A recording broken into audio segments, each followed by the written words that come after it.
Hello， 大家好，欢迎回到粉丝体。今天要来跟大家分享我是如何改善我的假胯宽。那什么是假胯宽呢？看这张图就知道了。左边这张照片呢，屁股旁边整个多了2块肥肉。那一般人呢，其实会像右边那样顺下来，但我的呢，偏偏就是有这个凸起物。旁边这个肉呢，就会形成我们的马鞍肉。看一下这个照片的对比，我的腿型也因此变直了。我原本的骨盆其实是没有那么胖的，这个骨盆是完完全全被我自己养出来的。那当你骨盆位置这样改变之后，其实那个肉也是会顺着骨盆的方向长。所以为什么有的人屁股会越来越大，也有可能是这个原因。那我今天就整理了以下4个重点，我觉得真的是可以有效改善骨盆的大小。OK， 那就废话不多说，让我们继续看下去吧。那首先第一个呢是整骨，我大概是3月那时候开始敲骨。一开始我只是发现我高低肩，然后想说可以去推拿一下。我们可以看一下照片，左边是一开始去的时候，背那边看得出来一高一低，然后搭下桥来之后就变得很平顺呢。后来师傅也有发现我还有长短脚的问题，我一开始也完全不知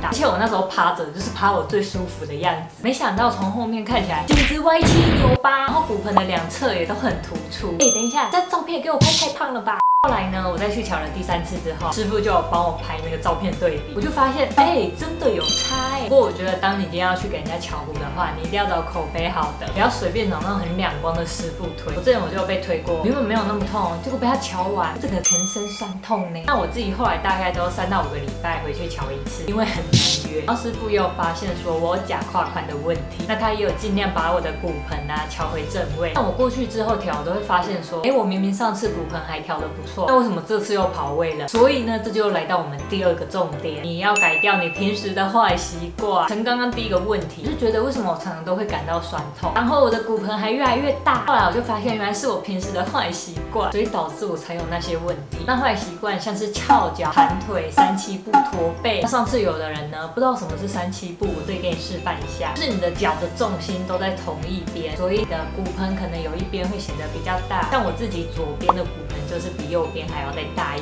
点。好，那说真的，如果你有以上这些坏习惯的话，先改掉这些，你假胯宽的问题绝对会改善很多。我自己就是3不5时呢会提醒自己，不能翘脚，不可以盘腿，驼背不行，驼背。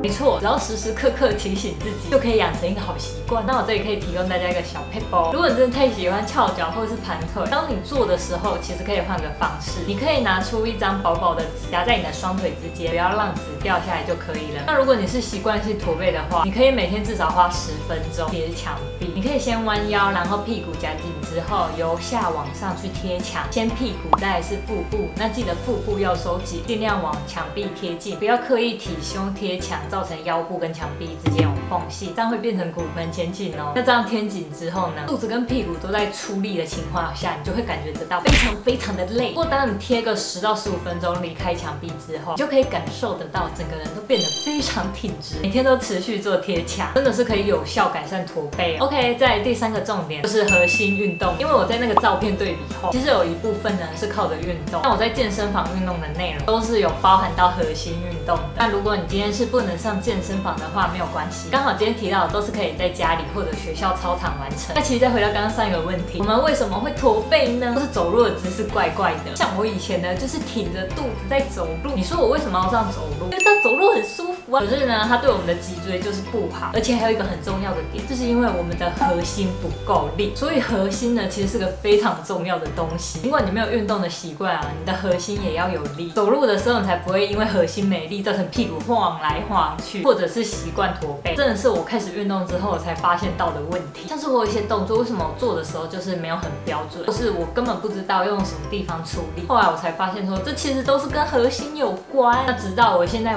在做重训的时候，我有时候还是会忘记核心要出力，然后有时候都会被教练提醒。所以啊，像我们平时我们就可以先做一些唤醒核心的热身。首先可以做跪姿平衡，记得背部不要过于拱或是凹背。如果你可以的话，左手右脚平举，一边维持平衡15秒，两边重复各做5次。如果做不起来的话，可以像我一样，一边各做15次，总共做4组。再来是桥式，躺平之后双腿弯曲，用力的把屁股往上夹，每次都做15到20下，总共做4组。如果做起来没感觉，可以改做单脚桥式或是负重。接着是俄罗斯转体，我不知道为什么不叫新加坡转体，还是夏威夷转体，题。好，如果你觉得轻松的话，可以加一点重量。像我这个动作呢，膝盖弧度越大会越累，因为你核心要 hold 住。如果你做这个动作不累的话，代表说你姿势是错误的。那今天就先介绍3种核心的运动，这是我自己比较常做的。好，那家里核心做完之后呢，我自己也推荐去跑步机，或者是在操场快走或跑步。因为我每次快走啊，或是跑步完，我都会觉得，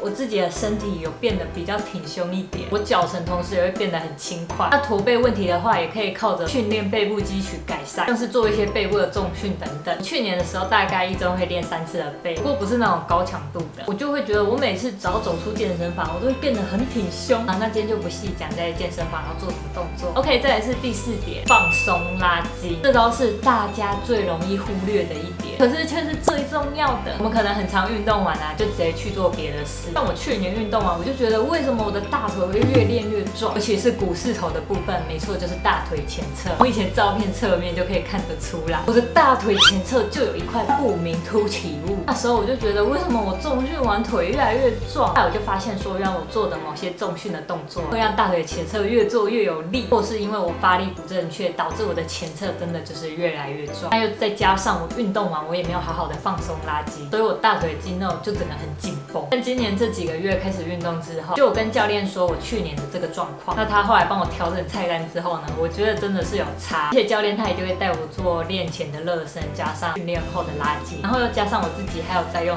筋膜枪，我觉得整个对于肌肉的放松以及线条的成型都是有帮助的。像我之前呢是买滚筒，这个是迪卡侬的，觉得滚筒效果也不错，只是呢我滚筒真的滚没几次，因为我还要拿出瑜伽垫，整个身体还要出力去滚那个，就会觉得很痛，所以我真的是一想到就懒，对，我就懒。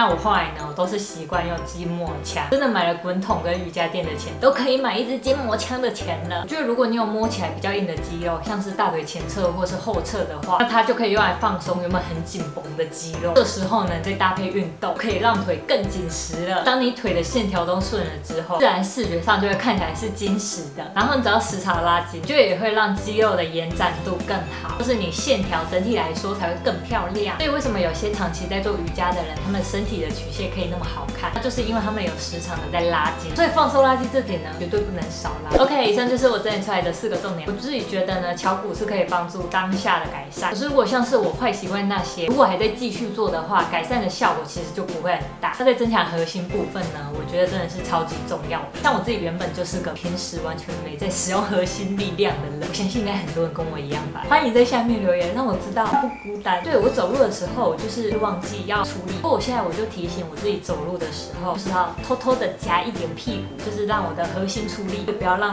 整个身体放得很软烂，然后只顾着下半身在动，然后上半身就是吊在那里。那我这是自己夹胯宽的改善，就是从我3月开始运动之后，我搭配了这些方式，一方面让我成功瘦下来，一方面我的骨盆呢也变小了。也希望大家可以照着我这个方式成功缩小骨盆啦。OK， 那如果你有任何问题，都欢迎在下面留言。如果你想要看我更多运动的话，欢迎追踪我的 IG 金醋米哦。喜欢我这支影片的话，也记得在下面帮我按个赞，然后也记得把这支影片分享给一直觉得自己屁股很大的朋友吧，你们绝对是有救的。OK， 那我们就下次影片再见喽，拜拜。